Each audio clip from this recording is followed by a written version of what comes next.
करमाळा शहरातील महात्मा गांधी विद्यालयातील इयत्ता 10वी मधील विद्यार्थिनी श्रावणी राहुल लिमकर हिचा सज्जनगडावर मृत्यू झाला आहे। रविवारी दुपारी 12 वाजण्याच्या सुमारास ही दुर्दैवी घटना सज्जनगड सातारा येथे घडली आहे। याबाबतची अधिक माहिती अशी की श्रावणी लिमकर हिला हृदयाला छिद्र होते। तिला नेहमी धाप लागत असल्याने तिचे आई वडील तिला सहलीला कुठेही पाठवत नव्हते।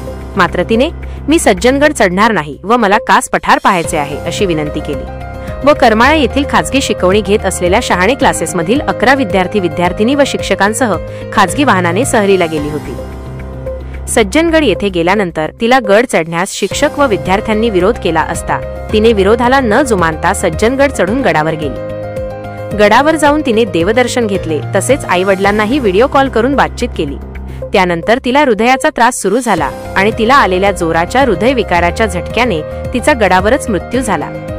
सातारा येथील गडाच्या पायऱ्या चढून गेल्यानंतर तिला कसलाही त्रास जाणवला नाही। मात्र तिचा सज्जनगडावर आलेल्या हृदयविकाराच्या झटक्याने मृत्यू झाला आहे। तिच्यावर आज सकाळी 9 वाजण्याच्या सुमारास शोकाकुल वातावरणात अंत्यसंस्कार करण्यात आले। तिच्या पश्चात आई वडील, आजी आजोबा, 3 बहिणी व 1 भाऊ असा परिवार आहे।